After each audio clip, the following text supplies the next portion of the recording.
invadindo aqui o podcast Restaurantes Lucrativos do meu amigo Acácio Sacerdote. Ele achou que só ia ficar fazendo pergunta. Não, meu amigo, não deu ousadia para baiano. Deu ousadia, agora inverteu. Agora eu vou estar entrevistando aqui um dos maiores especialistas de alimento, com muita experiência, né? CEO da Food Quality, uma das empresas mais admiradas do setor.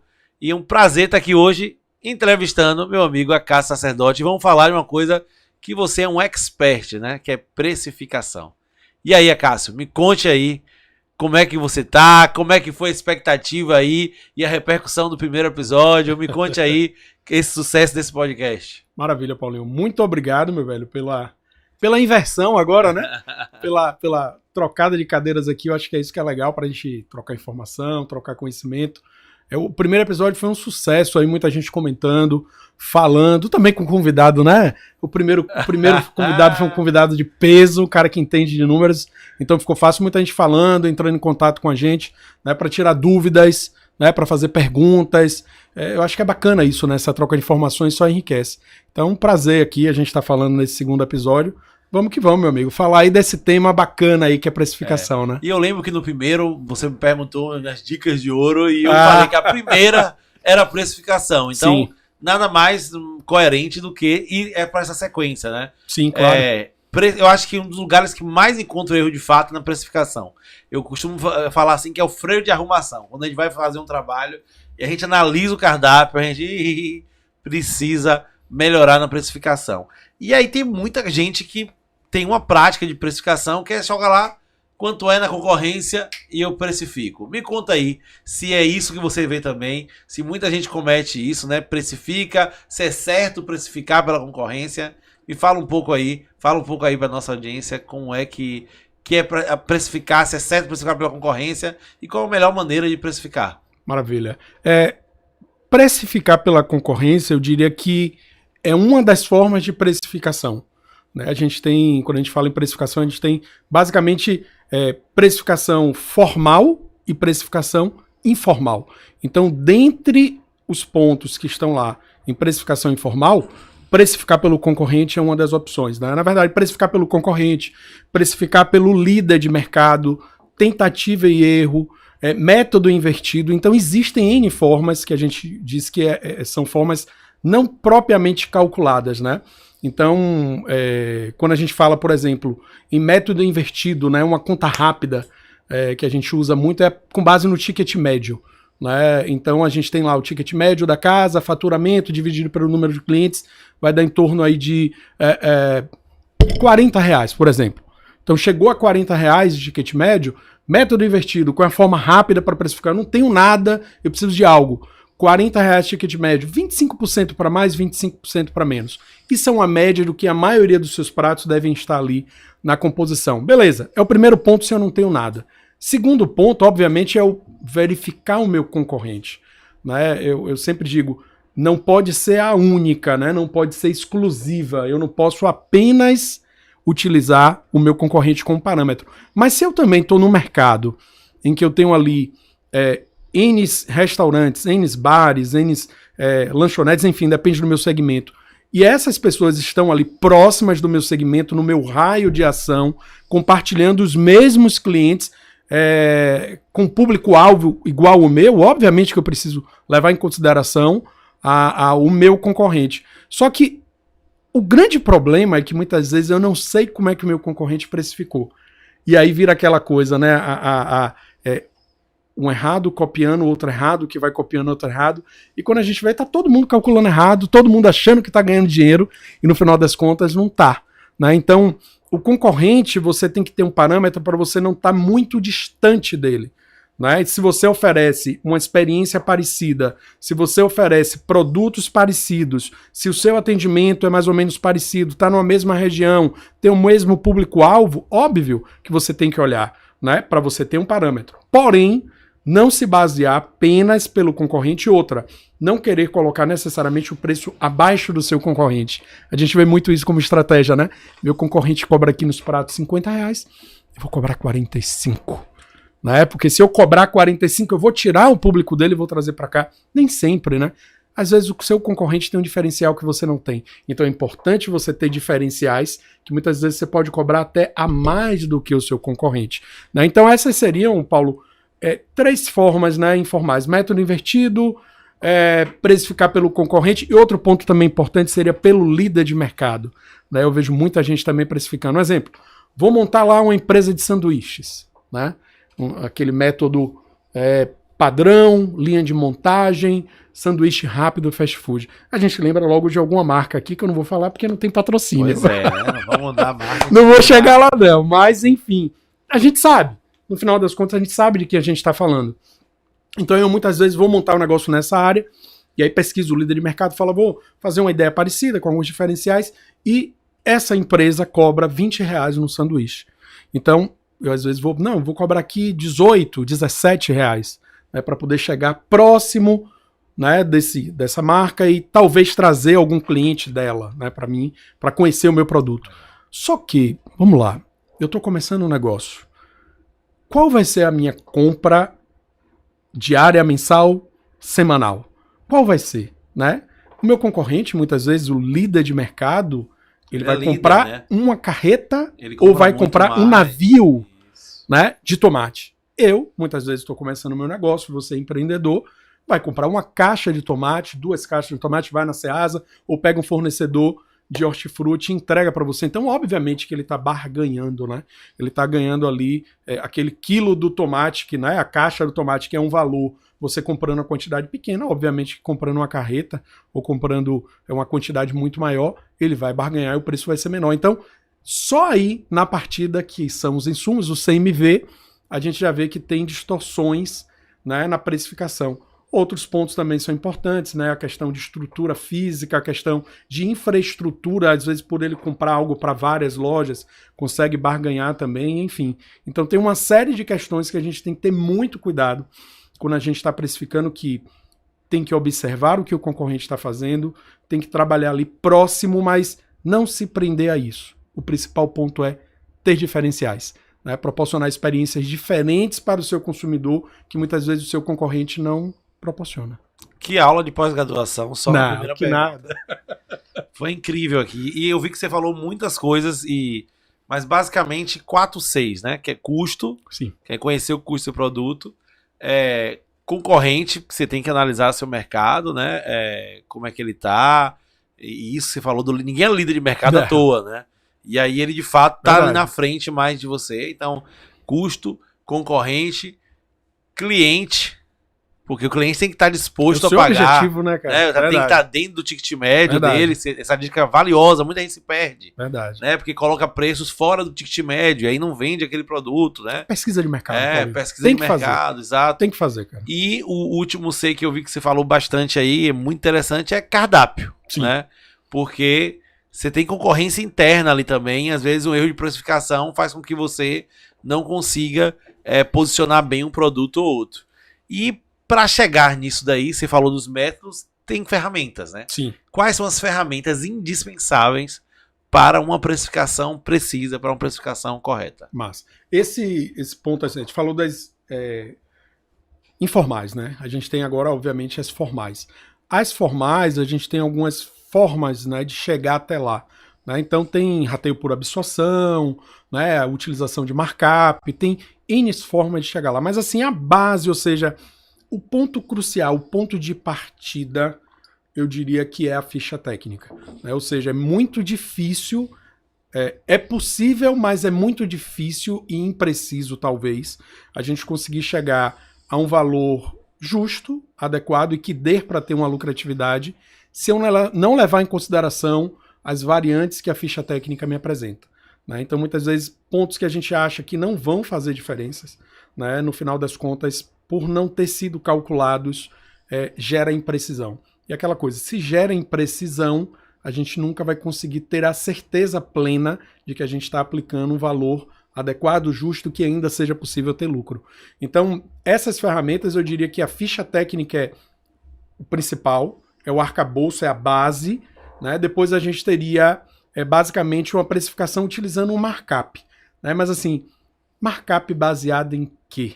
A gente vê o mercado, né, Paulo, usando a gente vai conversar com empresários no dia a dia, as pessoas que estão ali na lida, a gente sempre pergunta, como é que você faz essa precificação? E todo mundo fala, eu multiplico o valor dos insumos por 3. É uma prática de mercado. Por 2, por 3. Os mais usados, 4. 4, e aí eu sempre pergunto, baseado em quê? Ah, não, porque alguém me disse que multiplica por 2, por 3, porque eu assisti uma live, eu assisti uma aula, ou algum concorrente ou algum colega me disse que era por 2 ou por 3. Mas assim, por 2, por 3, por 4, pode dar muito certo, como pode dar muito errado. Depende das suas bases de custo, depende da sua infraestrutura, depende da sua mão de obra, depende de uma série de fatores, inclusive o CMV, o custo de mercadoria vendida que a gente vai estar aplicando. Então, de fato, as ferramentas principais seriam ficha técnica e aplicação de um markup baseado no DRE.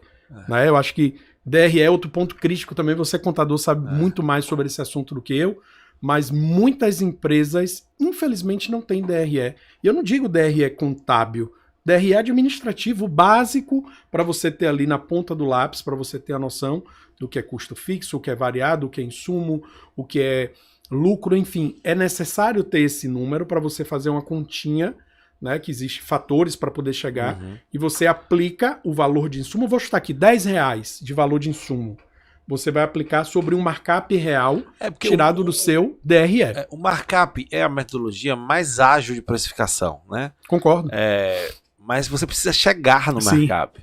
Exato. As pessoas gostam de ter um markup pronto. Sim. Você vai ter um markup pronto para uma realidade. Não quer dizer que é a sua realidade. Talvez na sua realidade vai dar mais ou menos. Isso. E um markup em cima de uma ficha, de um custo, né? Sim. Porque você multiplica o custo. E a maioria das vezes as pessoas não fazem a ficha técnica, não tem essa... Não tem esse número, né? E vai multiplicar o markup, mas sobre o quê? Sabe o preço que comprou o povo, que você aproveita só 30%, 40%? Isso. Sobre o preço que, né? Então, assim, o custo real. Então é importante falar isso, e a ficha técnica, de fato, é muito. E aí tem a questão, né? A ficha técnica. Eu tenho uma ficha técnica operacional e tenho uma ficha técnica, né, financeira, tenho uma ficha técnica. Qual a diferença? Né? Existem mais de um receituário, eu vou botar logo polêmica. Receituário é ficha técnica, né? Eu tenho uma ficha técnica aqui, aí quando você olha, pô, não tem custo na ficha técnica? É ficha técnica, não é ficha técnica, né? É muita gente vendendo gato por lebre, né? Lebre por gato, não sei. E vice-versa. E vice-versa. Me conte aí. Quais são as fichas técnicas, a diferença entre elas e o que é importante o empresário saber para não cair no conto da carochinha achando que tem ficha técnica. É impressionante, né, cara? Chega no cliente, tem ficha técnica? Tenho. Claro. Todo mundo tem. Quando você pede para ver, tudo menos uma ficha técnica. Verdade, assim, esse tema é muito importante porque existe uma confusão muito grande, né, entre ficha técnica, entre receituário e entre receita. Né? Então são 3 coisas diferentes. E dentro da ficha técnica ainda existem variantes. Tem basicamente 2 modelos de ficha técnica. Então vamos lá. O que é receita? Receita é o que a gente acha na internet. Né? Então, basicamente, insumos, quantidades, forma de preparo. Né? Isso é uma receita. Ou seja, ela não tem nenhum compromisso com padronização. Ela está ali muito mais para traduzir e passar uma essência ou uma receita de família, algo mais objetivo e prático para quem, inclusive, não é da área, executar. Exato. Ainda tem isso, porque muitas vezes quando você vai deixando mais complexo, coloca alguns elementos, talvez o público que não é específico da área não consiga executar. Então, isso é receita, tá? Receituário. Receituário, a gente já deixa ele um pouco mais rebuscado. Então, no receituário deveria ter, que a gente chama de receituário padrão, né? O receituário padronizado. Ele deveria ter alguns elementos a mais. Então, medida caseira, colher, concha, quantidades, modo de preparo, medidas caseiras, porcionamento, rendimento, número de porções e foto. Observe que já ficou um pouco mais complexo o receituário. Mais focado para padronização. Para padronização. Primeiro para receita. Isso. Que segundo para padronização. Para padronização. Pra que você consiga. Então é mais profissional. Isso. O segundo. Isso. Então a gente poderia chamar esse segundo exemplo que eu dei de receituário padrão. Tá? E aí que vem a confusão. Muitas vezes a gente confunde receituário padrão com ficha técnica. Tá? qual é a diferença básica de um receituário padrão para uma ficha técnica? O receituário padrão ele está muito próximo da ficha técnica operacional. A gente tem 2 modelos, você até já falou, ficha técnica operacional e ficha técnica gerencial. Né? Então, o que é a ficha técnica operacional? Tem todos aqueles dados que eu falei, né? E ele ainda tem mais alguns elementos. Quais seriam esses elementos principais de uma ficha técnica operacional? Um ponto que muita gente acaba relevando e não calcula, fator de correção, Paulo. Você até citou o exemplo do polvo, que é o campeão. O polvo é incrível, né? Um polvo, muitas vezes, você compra, eu brinco sempre, né? 2 mais 2 igual a 4, em qualquer área. Em bares e restaurantes, 2 mais 2 pode virar 1, 2 mais 2 pode virar 8. Né? Como assim, Cássio? Você tá louco? Você deu um exemplo prático, polvo. 2 quilos de polvo congelado mais 2 quilos de polvo congelado, depois de descongelado, limpo e cozido, a depender da forma de cocção e a depender da forma de descongelamento que eu fizer, pode virar 1 quilo. Como assim 1 quilo? Depende, pode chegar até 1 quilo. A média não é essa. A média é em torno de 1,5 kg, 2 quilos, né? Quando bem feito, tá? E polvo tem segredos, não é fácil, né? Para você fazer achar o ponto de cocção correto do polvo. Mas enfim, voltando ao ponto que a gente estava falando, então a ficha técnica operacional, ela tem que ter fator de correção. E aí quando eu entro com fator de correção, eu entro com outro ponto, que é peso bruto e peso limpo. O que é isso, Cássio? Traduza, né? Porque parece um termo muito técnico. Peso bruto é o que você comprou integral, in natura. Né? Então é o polvo congelado, muitas vezes é a cebola com casca, é a carne sem tirar as pontas, as aparas. E peso limpo é o produto que vai sobrar ali após uma limpeza, após um descascamento. Então, observem que a ficha técnica operacional ela já traz elementos que o receituário padrão não tinha, que é fator de correção, que nada mais é do que peso bruto dividido por peso líquido, para você ter um fator aí de perda, digamos assim. Mais ou menos para entender assim, tô comprando 1 quilo de camarão que vai virar 500 gramas. Pronto. Qual é o fator de correção? 2. Pronto. Então é para ajustar. Então o preço que eu paguei de 1 quilo, na verdade, não foi por 1 quilo. Isso. Foi para...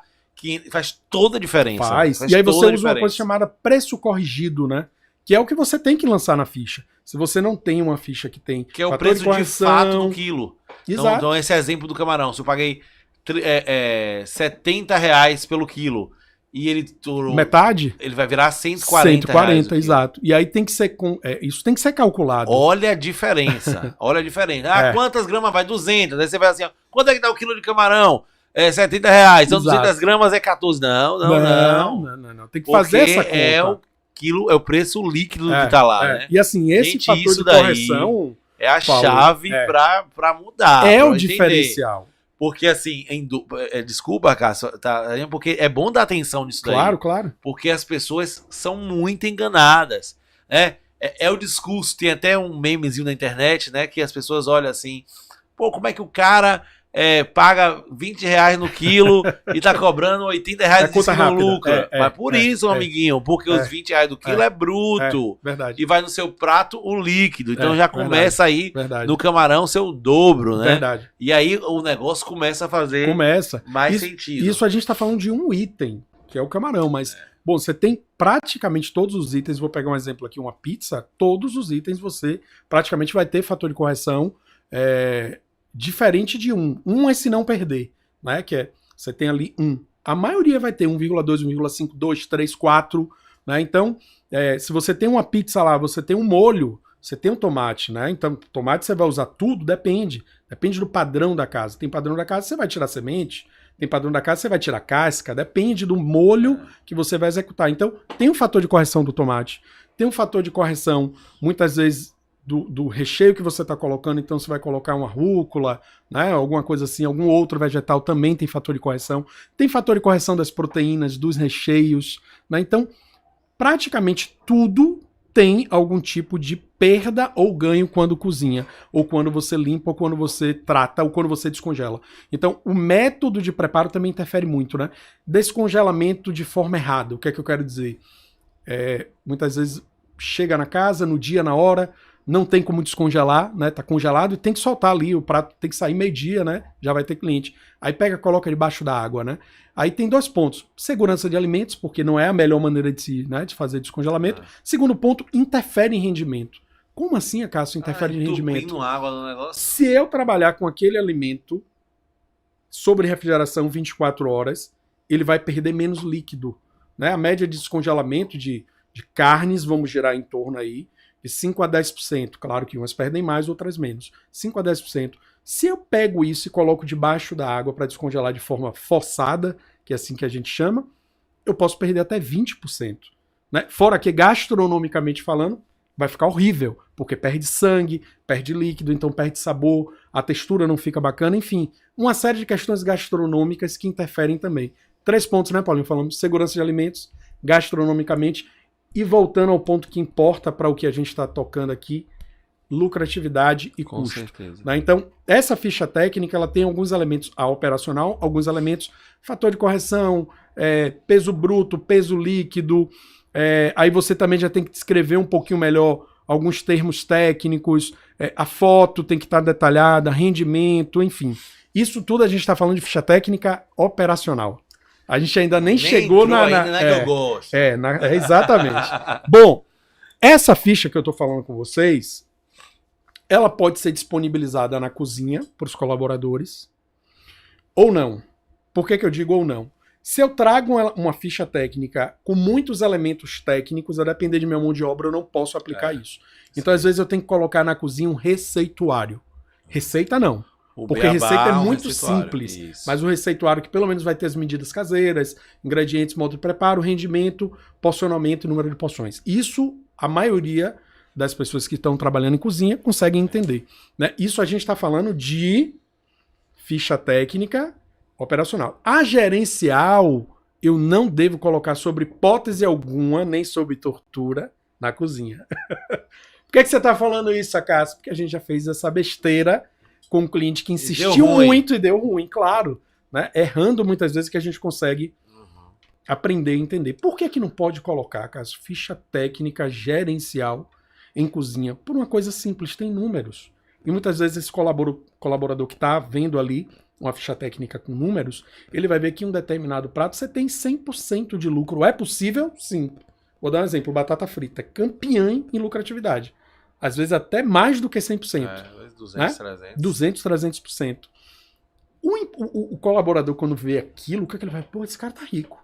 Esse dono de restaurante tá fazendo dinheiro, tá milionário, tá fazendo minhas coisas. Vou pedir o quê pra ele? Aumento. Aumento, aí bate lá. Quero aumento, né, pô? Então, sem entender muitas vezes ele que tem outros pratos que a lucratividade é 5%, é 2%, é 1%, e porque a gente faz uma média, né? Pra chegar ao valor que a gente tem hoje de mercado de 10 a 20, não é de um item, são de vários itens para chegar àquela média. Né? Então, na ficha técnica, a mesma coisa. A gerencial, o que é que ela tem, gente, que a operacional não tem?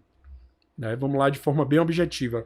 Ela vai ter os custos, então você vai ter o valor que você compra, o quilo ou litro de cada alimento. Ah, mas eu não compro em quilo ou litro, não tem problema. Se compra em maço, se compra em lata, se compra em caixa, precisa fazer uma conversão, né, para traduzir isso. Uma unidade padrão, né? Uma unidade padrão, até porque muitas vezes a gente vai calcular essas fichas no Excel. E o Excel, quando você tem uma unidade padrão de quilo ou litro por e 1000, precisa ter é mais unidade fácil. Padrão, né? Porque você está falando com preço único. Claro. Vai pro prato do cliente o peso, né? Sim, exato. Ou a quantidade líquida, né? Exato. Então você tem que descrever isso, né? Então você vai colocar o valor do preço que você compra o produto e converter isso para quilo ou litro, e automaticamente você precisa multiplicar isso pela quantidade que você está usando. Né, que você descreveu lá como peso bruto ou como peso líquido, depende do que você vai usar. Então, ao multiplicar isso, você tem ali uma terceira coluna, que é uma coluna de quanto é que você está gastando por aquela porção que você está colocando no prato. E aí que vem a confusão. Eu comprei 1 quilo de farinha, mas só vou usar 300 gramas de farinha. Eu coloco como 1 quilo ou coloco como 300 gramas? Tem que colocar como 300 gramas, obviamente. Então, talvez o empresário que compra em grandes quantidades, cozinhas com grandes produções, não tem tanto esse dilema. Mas para quem produz, né, Paulo, talvez com a escala mais baixa, talvez empreendedor que esteja começando, que esteja fazendo em casa, ou que tem uma pequena produção, muitas vezes ele fica com essa dúvida, né? Que ele comprou 1 quilo, mas não está usando 1 quilo. Então, às vezes, ele quer calcular a ficha por 1 quilo. Só que esse 1 quilo vai dar mais do que o valor que ele está usando na receita. Exato. Agora, ele pode usar esse 700 gramas que sobrou para uma outra receita? Pode. Isso. Então, não pode entrar nessa composição. Como em alguns casos, quando ele não pode, tem que assumir como custo. Sim, né? Exemplo, sim. Uma Claro. carne, um filé mignon, que ele não usa a ponta e não tem nenhum outro produto, né? Ele vai chegar num preço do quilo, considerando que vai ser descartada a outra parte que ele não usa, né? Exato, mas aí são exceções, né? A regra é que você tem que calcular pela quantidade que você está usando. É importante entender que é uma ciência, né? E por que isso? Porque a margem é baixa. Se a margem fosse alta, multiplica por 2, multiplica por 3. Seria fácil, né, cara? Né? Porque a gente aprende a contar nica quando a gente precisa É. estar lá disputando cada Exato. centavo, cada Exato. real, né? E aí, nessa ficha, é isso que a gente tem que fazer na gerencial, né? Chegar a esse valor de insumo, que é o tão falado CMV. Isso. Então, você chegou lá, R$10 de custo de insumo. Beleza, R$10 é o valor que você está pagando para você produzir aquele prato, beleza? Mas aí que tá, na ficha técnica, a gente normalmente trabalha gerencial com planilhas linkadas, né? Digamos assim, se for trabalhar no Excel. Se for trabalhar no sistema, não. O próprio sistema já linka tudo. O importante é ter uma ferramenta que você use, né? Porque Exato. tem muita gente assim, eu não tenho ficha técnica porque meu sistema não tem, meu amigo. Tem faz alguma com coisa. que você tem. Se eu tenho Excel, todo mundo tem Excel, né? Faz na mão. Na mão. Só vai dar caderninho. trabalho. Sim. Vai Concordo. ser um trabalho absurdo, né? Concordo. Mas dá pra fazer. Dá pra fazer. Dá pra fazer. Então, assim, se eu tenho essa ficha técnica, eu tenho ficha técnica linkadas, e aí o que é que eu faço? Eu vou aplicar, obviamente, pegar o meu DRE, fazer lá uma margem de cálculo pelo meu faturamento, pelos meus custos, para poder gerar aí um markup para poder aplicar sobre cada produto da ficha técnica. Então, a ficha técnica gerencial, ela vai ter valor de insumo, vai ter valor de CMV, que é outro ponto importante ter na ficha técnica gerencial também. Vai ter lucratividade, vai ter preço sugerido, que é um ponto importante, né? Porque às vezes você encontra um cliente aplicando um valor de R$30, mas o preço sugerido, aquele prato, ele pode ser vendido por mais. Né? Então tem margem para isso, tem brecha para isso. Agregado, tem valor agregado, né? Aí entra a concorrência também, né? Você pesquisar, às vezes, concorrência, o seu é diferente, o seu é melhor. Então a ficha técnica gerencial seria isso, uma ferramenta administrativa, uma ferramenta que serve para calcular custos e aplicar uma margem de lucratividade sobre aquele determinado prato, aquele determinado produto. Incrível. Então, é muito importante ter esses conceitos e não cair naquela falsa ideia de que eu tenho ficha técnica. Né? Como você falou, a gente sempre brinca, né? Olha, uma das primeiras perguntas que a gente faz, né, na consultoria do Food Quality é: você já tem ficha técnica? Claro, imagina um restaurante como esse. Restaurante nesse porte aqui, Cássio? Claro que tem Traz ficha aí técnica. pra eu ver. Traz pra eu ver. É um caderninho. Eu já peguei alguns. Caderninho que receitas de família. Né? A gente atende muitos restaurantes, estão há muito tempo no mercado, né? 50, 60 anos, que era a mãe que tinha as receitas ali no caderninho. Né? Então, assim, o caderninho é importante, porque é a essência da onde surgiu, né? O conceito do negócio está ali. Mas tem que traduzir aquilo para números, tem que traduzir aquilo para operacional, porque não dá para pegar esse caderninho e colocar na cozinha. Né? Muitas vezes a equipe não vai nem conseguir compreender o que está escrito ali. Então, ficha técnica operacional para equipe, gerencial para o administrativo é muito importante. Você trouxe aí muito, muito valioso aí. Eu fico assim me perguntando, né? Porque a ficha técnica, a gente tem que entender que o restaurante é uma fábrica. Sim. E toda fábrica precisa ter o memorial descritivo do seu produto para poder saber quanto cobrar pelo aquele produto, né? E a ficha técnica é esse memorial descritivo que vai dizer exatamente, né? Que não é tão simples como parece, como a receita talvez seja, porque assim, você deu até um exemplo, no molho pomodoro. Então, se vai molho pomodoro naquela parmegiana, eu tenho que saber que eu tenho que ter a ficha técnica do molho pomodoro, porque ele tem um custo, né? E ele não tá indo lá mais como tomate, ele tá indo lá como molho, já teve um processo, já teve, agregou, você colocou insumos que estão ali, que vão chegar a um valor, e você vai usar aquele Ganhou valor. Peso, reduziu o peso. Faz então parte. É importante. E é importante também para a estratégia de precificação também, como você falou, um item dá mais, outro item dá menos, e é um conjunto que vai fazer com que a experiência do cliente traga no seu restaurante um sucesso ou não. E aí que vem um termo que parece até que a gente está mudando de setor. Sim. Né? Que uma tal de engenharia de cardápio. Sim, meu amigo, perfeito. Então, o que é engenharia de cardápio? E como ela é importante na hora da estratégia da precificação? Maravilha, Paulo. Eu sempre brinco, né, que a gente, quando fala em engenharia de cardápio, a gente não está falando propriamente dito de uma outra área, que a gente imagina logo, né? Então, às vezes, até quando eu faço algum tipo de palestra ou aula, eu sempre coloco a engenharia de cardápio com uma pessoa na frente com um capacete de obra para confundir mesmo, para desmistificar isso, né? Então, quando a gente fala em engenharia de cardápio, a gente está falando de uma ferramenta de gestão e de vendas que vai fazer com que o empresário consiga entender qual estratégia ele vai tomar com cada prato ou com cada produto, né? Então, por incrível que pareça, não é nada novo, né? A engenharia de cardápio ela foi criada em 1980 e alguma coisa, né, nos Estados Unidos, por professores e estudantes de um curso, né, de hospitalidade naquele período, né, e é algo antigo, porém pouco utilizado, né? Se a gente falou que a ficha técnica nem sempre os bares e restaurantes têm, quem dirá as engenharia, hein, Paulo? Então, engenharia é algo, eu diria que um ponto mais avançado da ficha. Agora, Cássio, é possível fazer engenharia de cardápio sem ter ficha técnica? Impossível, eu não gosto de usar esse termo. Mas é muito difícil. Mas porque engenharia não é torta. preciso engenharia torta. Vai ser Ou seja, uma uma parede torta, né?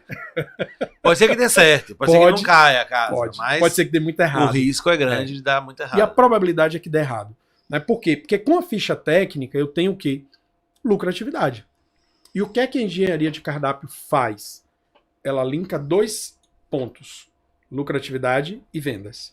Né? Com Perfeito. base nessa informação. Dentro de uma estratégia. Dentro de uma estratégia. Então, com base na lucratividade e com base nas vendas, eu vou cruzar. Né? Cruzar de que forma, Cássio? Bom, lucratividade a gente onde é que pega? Ficha técnica. Se eu não tenho ficha técnica, eu tenho que ter pelo menos algum cálculo próximo da ficha para me levar a uma lucratividade daquele prato. Tá? Depois as vendas. Não entendi. Como é que eu vou pegar vendas? De onde é que eu tiro isso? Do sistema. Então, quem tem sistema consegue puxar um histórico. Né? Por exemplo, quem tem pizzaria, pizza de calabresa. Quantas pizzas de calabresa foram vendidas por dia, por semana, por mês, por um período? Né? Então eu tenho como puxar esse histórico. Popularidade do cardápio. Exato. Então eu puxei essa ficha, a quantidade de vendas para depois linkar essas duas informações. Com base nessas duas informações, a gente começa a categorizar os pratos. Né? E aí é um ponto muito importante, porque nessa fase aí a gente consegue enxergar coisas que às vezes a gente imaginava que era uma coisa e não é. Um exemplo. Às vezes a gente acha que a pizza de calabresa é a que mais vende. Normalmente, a maioria das pizzarias, pizza de calabresa é a campeã. Mas tem lugares que não é. Então, às vezes, a gente acha que é e não é. Com um relatório de vendas, eu consigo enxergar isso. Ah, Cássio, mas eu não tenho um relatório de vendas. Então, puxa algum histórico.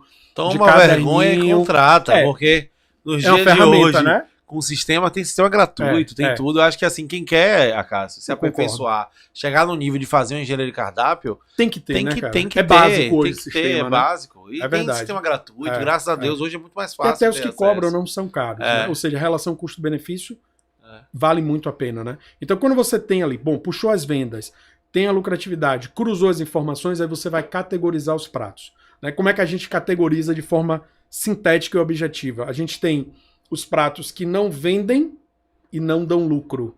Né? Onde é que eu vejo que vende? No relatório. Onde é que eu vejo que dá lucro? Ficha técnica. Bom, o prato não vende e não dá lucro. Como é que eu chamo esse prato?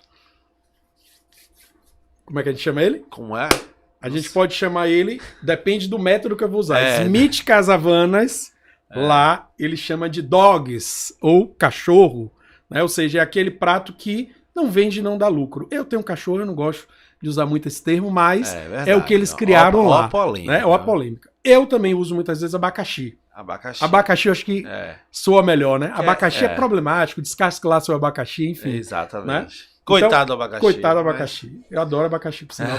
Mas enfim, dog ou abacaxi não vende, não dá lucro. Beleza. Qual é a estratégia que eu vou usar para esse prato? A maioria das pessoas falam, tira do cardápio. Nem sempre. Se o cardápio é extenso, tira do cardápio, porque eu vou ter que tirar alguma coisa. Se o cardápio pode ser adaptado e mexido, nem sempre eu preciso tirar. Tá? Porque no impulso, a gente sempre quer tirar. Às vezes eu posso melhorar esse prato. Segundo ponto, outra categorização que a gente tem. O prato vende muito, mas não dá lucro. Esse aí é famoso. Esse a gente chama de burro de carga, né? Ou seja, ele carrega a empresa literalmente nas costas, né? E assim, esse prato, muitas vezes também algumas empresas dizem, mas tira do cardápio. Calma. Não Porque pode se tirar. Ele é popular. Ele chama. Ele bota o cliente pra dentro. Muitas vezes, assim, hoje nem se usa mais esse exemplo, né? Uhum. Mas é o jornal na cafeteria. O cara Sim, vai comprar o jornal e pede o café, né? Você tem que estar ali, né? É um elemento necessário para estar. Verdade. Mas então, eu faço o que com esse? Esse daí a gente tem estratégias. Bom, se ele vende muito, mas ele não dá lucro, eu tenho que criar estratégias para melhorar um pouco a lucratividade dele. Será que ele vende muito porque é mais barato? Se ele vende muito porque é bom? Ou porque ele chama, de fato, um exemplo. Vou dar um exemplo aqui que todo mundo vai entender. Uma grande rede aí de restaurantes utiliza uma costelinha barbecue. Já matou a charada, né? Mas enfim, costelinha barbecue. Essa costelinha barbecue, a gente já teve acesso a algumas precificações, formatações. Muitas vezes essa costelinha barbecue, pelo preço que é praticado dela, que não é um valor alto, ela muitas vezes é considerado um burro de carga, né? Por quê? Porque o cliente, ao entrar nesse estabelecimento, ele vai pedir a costelinha, mas ele não para ali, né? Antes da costelinha já tem a cebola, aquela cebola bonita, né? Chopp, o bumerangue, enfim, já sacaram, né? Já sacaram aí, né? Muita dica. Já dei muita dica. A sobremesa, enfim. Então o cara entra lá para comer uma costelinha barbecue, vou chutar aqui de R$120 e sai com a conta de 500. Ou seja, se não fosse a costelinha barbecue, que é o chamativo, talvez o cliente nem fosse.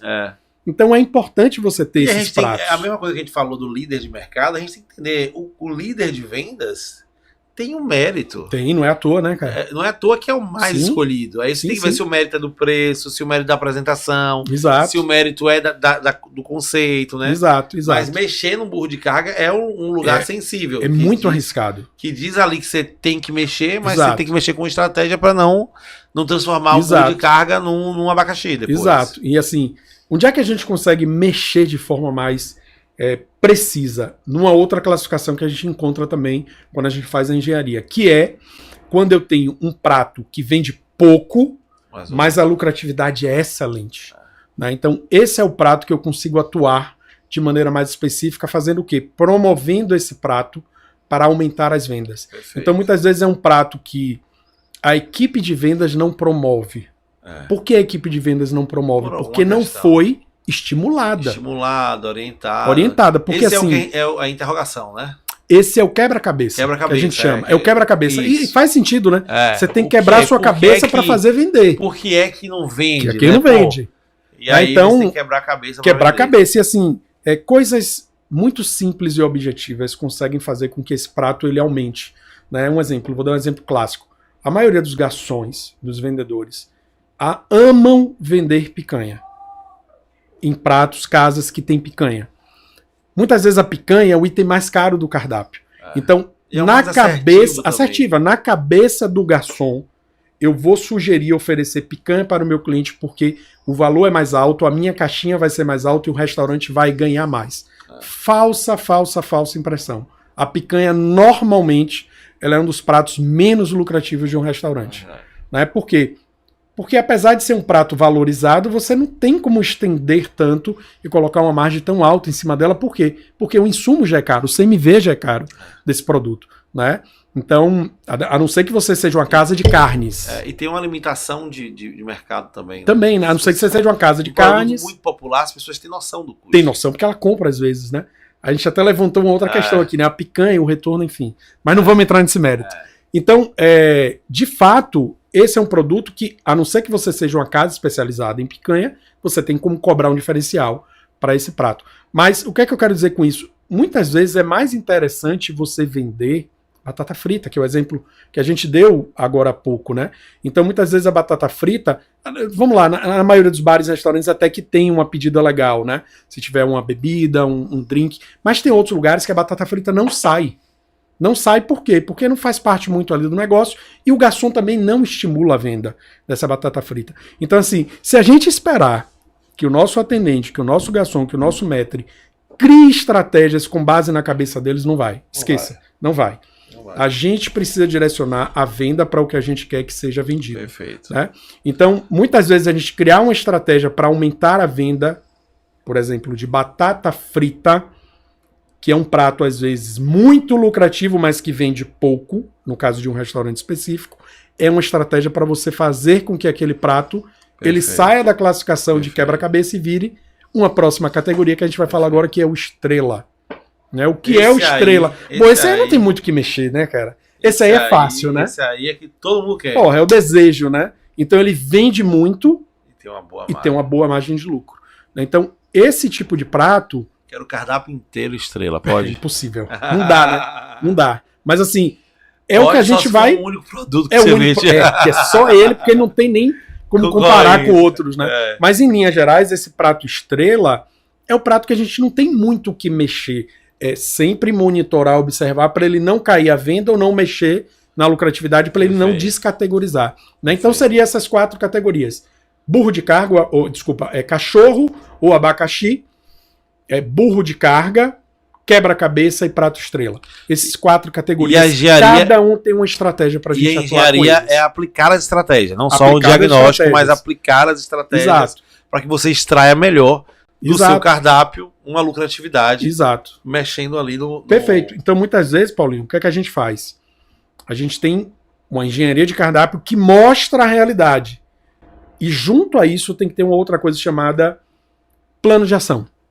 Ou seja, de que adianta você saber que um prato vende pouco, não dá lucro, ou vende muito e dá pouco lucro, ou vende muito e dá muito lucro, se você não mexer, se você estagnar com aquela informação. Perfeito, na maioria dos nossos clientes, Paulinho, muitos clientes nossos, quando a gente apresenta isso, não dormem de um dia para o outro. E a Cássio, aqui eu quero trazer uma contribuição para reduzir as crenças limitantes que as pessoas têm, né? Ah, o cliente não vai pagar isso. Ah, se mexer nisso não vai dar certo. Meu amigo, medo, né, cara? Pergunte a seu cliente primeiro. Às vezes você não avança. Eu brinco com meus clientes, eu desconto de mim se algum cliente reclamar. Por quê? Porque eles têm uma falsa ilusão. Um medo, uma crença que, pô, eu não posso mexer nisso porque é o carro-chefe da casa, ou eu não posso tirar porque tem alguém que pede. Exato. Né? E o cara, beleza, eu tiro do cardápio, mas deixa ainda no estoque, porque o cara que pede, você fala, não, mas tem que o senhor aqui já pede há 20 anos. Valoriza ele, porque as pessoas só ficam engordando o cardápio, porque não pode mexer, porque tem fulano que pede, porque é isso, porque é aquilo. A pessoa que vai de 3 em 3 anos tá lá, tem que ter o prato para ele quando voltar, tá lá o prato, né? Perfeito, enfim. Perfeito. Então, assim, é importantíssimo, Paulinho. E com a engenharia de cardápio é a estratégia, né? Essa estratégia vai fazer com que você, muitas vezes, tome medidas que são pequenas e que o cliente não sente. Um exemplo. Você tem lá um determinado prato que o CMV está muito alto. Né? Se tratando de proteína, se você tem uma medida lá de, vou chutar aqui, 300 gramas. 300 gramas, se você tira do seu cliente de 300 e fala assim, eu vou baixar, tem muita proteína, vou botar 200. Óbvio que o cliente vai sentir. Mas se você tirar de 300 para 280, para 250 e melhorar a apresentação, colocar um outro elemento para compor de baixo custo. Mudar, às vezes, o que eu acho louco, né? O cara bota o acompanhamento caro com a proteína cara. Aí você tem que aumentar o preço. Aí fica absurdo o preço, né? O cliente não vai pagar. Aí você baixa. Cara, é aí que entra a criatividade, né? É aí que entra a apresentação. Exato. Aí se o cara quiser acompanhamento desse, pede cobra parte. Adicional. Não tem que ter medo de botar adicional. Não tem que ter medo. Verdade, concordo. E a gente tem uma crença de que o cliente... É isso que eu falei, né? O cliente vai sentir e tal. Pô, e às vezes o cara não tá nem aí pra isso daí. A gente falou de um exemplo, né? Reduzir gramatura, principalmente de proteína. Essa é uma estratégia perfeita. Agora, aos poucos. Se reduzir de vez, o cliente vai sentir, pode ser que ele não retorne. Se o cliente reclamar, Paulo, mexe assim, se você reduzir muito e o cliente reclamar, ainda assim agradeça por ele estar reclamando. Porque o cliente que reclama é um cliente bom. É Pior é isso. aquele cliente que não volta nunca mais, né? Não te dá Isso, oportunidade. isso. Outra estratégia bacana, Paulo, que eu sempre digo é aumentar um pouquinho o valor do produto. Centavos ou casas decimais de R$1, R$2, R$3 no máximo. Eu me pago nisso aí. Eu sempre puxo o relatório. Quantas águas mineral vendeu? Pá, olha o preço, aumenta aí R$2. Aumente que o cliente não sente. Cara, E não tenha medo. E não é o fator determinante pro cara consumir ou não. Não, ele não vai deixar de comprar. Ou aqui eu tô olhando aqui, água, que era 50 centavos mais caro. O cafezinho que era 5 e você vai passar a vender por 8, né, por 7, por 8, ele não vai deixar ele pro seu restaurante comer, prato principal, sobremesa, porque o preço do café agora é 7, é 8. Entendeu? Exato. Então vá aos pouquinhos, né? Vá trazendo R$1, 2, 50 centavos, o cliente não sente. Agora, também não saia, se você trabalha numa linha mais popular, que é o que você falou um pouco mais cedo, a classe mais popular é mais sensível a mudanças e oscilações de preço. A classe um pouco mais alta, que tem um ticket médio mais alto, ela sente menos. Ela não vai deixar de frequentar por causa daquilo. Então faça sempre essa avaliação. Quem é o meu público-alvo? Qual é o meu ticket médio? Com base nisso, você mexe. Mexa aos poucos e não tenha medo de mexer porque o cliente não sente. Agora eu diria melhor. Qual é a melhor estratégia? As duas. Utilizar as duas coisas. Perfeito. Se você conseguir reduzir um pouco a gramatura e aumentar aos poucos o preço, você resolve duas lacunas com uma cajadada só. Né? Porque aí você vai aumentar bastante a sua margem de lucratividade e não vai gerar insatisfação no seu cliente. Por quê? Porque ele não vai nem perceber. Cara, vai passar batido. Que aula, viu? Que conteúdo riquíssimo, prático, que pode ser aplicado amanhã dentro do seu... Né? Agora... dentro do seu negócio, eu não durmo não, vai usar logo aí. É importante isso aí, né? E faz o plano de ação e geração. Então, Cássio, como o tempo corre, sim, e eu tô aqui de enxerido, né? Pra me chamarem de novo. Eu vou chamar, viu? Me traz aí 3 dicas de ouro sobre precificação pra gente encerrar esse conteúdo. 3 coisas dessa live incrível aqui, desse podcast incrível, que a pessoa não pode deixar de executar. Maravilha. A primeira eu diria sempre que a gente está... um ponto limitante que Paulo trouxe aqui, que é você ter medo. Então, quando a gente fala em precificação, se você tem consistência, se você confia no seu produto, se você confia na experiência que você traz para o seu cliente, não tenha medo em aumentar. O produto, se tiver valor agregado, o cliente vai entender. Então, esse é o primeiro ponto. Não tenha medo de aumentar. Porém, aumentar baseado em quê?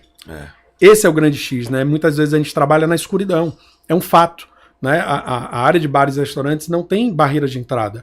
Então, muitas vezes a gente tem engenheiros, médicos, advogados, profissionais de outras áreas que não entendem da área de alimentos e fazem a conta 2 mais 2 igual a 4. Não é. 2 mais 2 pode ser 1, o exemplo do povo que eu dei, ou pode ser 8. 2 quilos de arroz mais 2 quilos de arroz dobra, vira 8. Perfeito. E aí você tem que fazer esse cálculo. Então, o segundo ponto seria... saia do escuro, precifique de forma organizada e com base em números, tá? Bom, muitas vezes o empresário vai falar, poxa, mas eu não tenho esse conceito. Eu contratei um chefe de cozinha que me disse que sabia fazer ficha técnica e não entregou. Eu contratei um gerente que disse que sabia fazer ficha técnica e não entregou. Então, se você não tem condições de fazer essa precificação, se você não tem esse conhecimento, busque pessoas, busque profissionais, busque empresa, profissionais, busque capacitação. A era digital tá aí, né? Inclusive com novas ferramentas digitais que eu tenho um certo receio onde a gente vai chegar, mas já estão disponíveis, né? ChatGPT, enfim, milhões de coisas, enfim. Busque, gente, saia dessa zona de conforto, muitas vezes, em achar que aquela precificação que você está utilizando está atendendo e está te trazendo um lucro de, vou chutar, 15%, porque a partir do momento que você sai dessa zona de escuridão, que você começa a calcular, você pode evoluir às vezes para 20%. E às vezes você está satisfeito com 15%, achando que está muito. Mas tem espaço para 25%. Tem espaço para 25%, às vezes até 30%, né, Paulo? A gente vê muito isso. Então, a segunda estratégia seria essa, né? Saia do escuro, calcule, precifique. E a terceira orientação que eu sempre digo é planeje o futuro, tá? Obviamente, se a gente ficar olhando muito para o passado, gera algum tipo de frustração, decepção. Se eu olho só para o futuro, Isso vai gerar ansiedade. Então é importante olhar para o passado, para o presente e para o futuro, mas planeje o seu negócio, não só em ações imediatas, né? Porque muitas vezes essa área a gente apaga muito incêndio, né? É basicamente toda hora, né? O tempo inteiro. Bombeiro. Nosso celular não para, né, Paulinho? Até a gente, enquanto prestador de serviço, muitas vezes a gente ajuda a apagar incêndio desses clientes o tempo todo. Então, pense a nível de futuro. Então, esse planejamento, o exemplo da ficha técnica e da engenharia de cardápio que a gente falou, planeje a curto prazo, a médio prazo e a longo prazo. Estratégias que eu vou fazer não só para resolver o problema no meu restaurante agora, mas para gerar uma padronização, para que isso seja um processo e que o processo seja seguido pela equipe. É fácil? Não, não é. Tem muitos elementos, né, envolvidos, mas o que é que eu diria? Capacite sua equipe, né? Para você falar em planejamento, você primeiro precisa treinar as pessoas. Perfeito. Capacite as pessoas. Então, muitas vezes a gente fala assim, vou contratar fulaninho que já trabalhou no restaurante A, B, C, D, E. Bom, ele já vem pronto. Mentira, ele não vem pronto. Por mais pronto que esteja, começa pronto. Exato. E ele vem pronto com as ideias de lá. Aí assim, lá funcionava assim. E aqui na minha casa, como é que vai funcionar no meu restaurante? Com o meu padrão. Mas se eu não tenho padrão, Paulinho, se eu não tenho padrão, o cara que vem de lá vai trazer e vai querer implantar. E aí as pessoas se desesperaram agora. E eu faço como? Faz como? Bom, a gente precisa primeiro padronizar tudo, né? Então o que é que eu recomendo? Estude o mercado, verifique concorrente, veja a questão de estruturação que você tem. Não tem como fazer ficha técnica? Faça algum cálculo rápido, que você chegue a algum número, depois você parta para a engenharia de cardápio. Depois que você tiver isso, esse documento formal, né, esses números, chame a sua equipe, não tenha medo de chamar a sua equipe. Reunir e falar, gente, a nossa realidade no momento é essa. Para que a gente chegue a uma posição que a gente quer chegar, a gente vai precisar, a partir de agora, seguir alguns processos, seguir alguns padrões.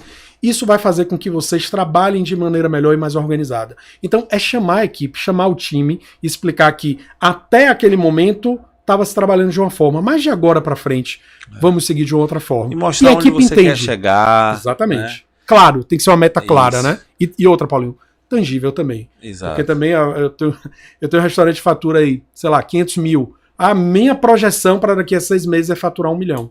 Tá, você vai faturar 1 milhão, né? E seus custos? E você tem expectativa para isso, né? Exato. Então é importante fazer esse plano de ação baseado em presente, médio prazo e futuro, capacitar a equipe, treinar a equipe e terceiro ponto, na verdade, né? Dentro desse parêntese que eu estou abrindo, é acompanhar o processo. A gente também não pode achar porque treinou um funcionário, virou as costas e o funcionário vai fazer da forma correta. Perfeito. Não faz. A gente sempre tende a voltar, isso a gente também se coloca nesse lugar. Claro. A zona de conforto. Claro. Não é verdade, meu amigo? Claro. E é o ciclo natural, né, do PDCA. Planejar, executar, acompanhar, checar. Aí você checou, precisa corrigir, planeja, executa, checa. Uma coisa que eu acho também, Cássio, que as pessoas às vezes, nessa área principalmente, é muita coisa, eu não vou fazer. Calma. Por partes, né? Por partes. Concordo. Você não nasceu, querido, de 2 dias, não. Foram 9 meses para ser formado. Exato. Amanhã, não tem ficha técnica. Faz ficha técnica do que vende mais. Isso. Já começa a introduzir a equipe e, poxa... A importância daquilo, né? Verdade. Né? Aí depois vai fazendo de outro grupo. Exato. Trabalha. Aos poucos, né? Vai fazendo aos poucos, cria. Porque chega amanhã, tá tudo errado e tal. Aí desespera, né? Aí entra o medo de não conseguir fazer nada e gera ansiedade. E você acha que você não dá conta e acabou. Então, essa dica sua última foi super preciosa. Que bom que estamos aqui. Né? O tempo passa rápido, já chegou esse momento de se despedir aqui desse episódio que foi incrível. Muita coisa sobre precificação. Eu queria agradecer a oportunidade de estar aqui entrevistando, tomando essa aula, primeiro que vocês aí, né? Essa aula com a Cássio e te convidar a você assistir os próximos vídeos. Se você não assistiu o primeiro, volta para assistir o primeiro. E é o momento de você curtir, compartilhar, indicar esse conteúdo para outras pessoas do segmento. Quanto mais forte o segmento for, melhor tudo para todo mundo. Então, não guarda esse conteúdo só para você não, compartilha, fala, né? Talvez um dono de restaurante tá se achando que tá no caminho certo e vai encontrar agora que precisa melhorar isso, aquilo. Então não deixa de participar, de estar curtindo, compartilhando. Esse é o podcast Restaurante Lucrativo 360 graus. Falamos já de precificação, falamos de lucratividade, mas vamos falar de pessoas, de segurança alimentar, de muita coisa. E eu tenho certeza que você vai gostar desse conteúdo. Muito obrigado pela sua audiência. Tamo junto aí. Acácio, considerações finais, se despede aí, porque a casa é sua, viu? Tô aqui de gaiato. A casa é nossa, Paulinho. Então, com certeza, a gente vai estar trazendo muito conteúdo bacana, né? E eu tenho certeza que Paulo também vai voltar em outros momentos para a gente abordar outras questões fiscais, né? Alguns pontos legais de folha de ponto, coisas importantes que os empresários têm dúvidas, né? Então a gente vai estar trazendo muito conteúdo bacana aqui. Não é à toa que esse primeiro conteúdo, esse primeiro episódio, o segundo episódio foi feito justamente com a gente, né? Com o Paulo, parceiros de longo tempo, com a Nexco, com a Food Quali. Então a gente tem muito conteúdo e muita coisa bacana para trocar entre a gente, mas também para aprender com os empresários. Né? Então, nas nossas redes sociais, YouTube, Facebook, Instagram, a gente sempre vai deixar margens para que vocês comentem, né, nas postagens. Podem colocar as dúvidas de vocês, porque com certeza a gente vai responder ou direto lá na postagem, ou vai mandar algum tipo de direct, e vai estar sempre ajudando os empresários aí, tá? A nossa missão Food Quali, missão Nexo é ajudar os empresários a terem um negócio de sucesso. E lucrativo, então, né? E lucrativo, né? Porque também só ter sucesso, mas não ter lucro não adianta, né, meu amigo? Só ter fama e não ter grana. Pois é, né?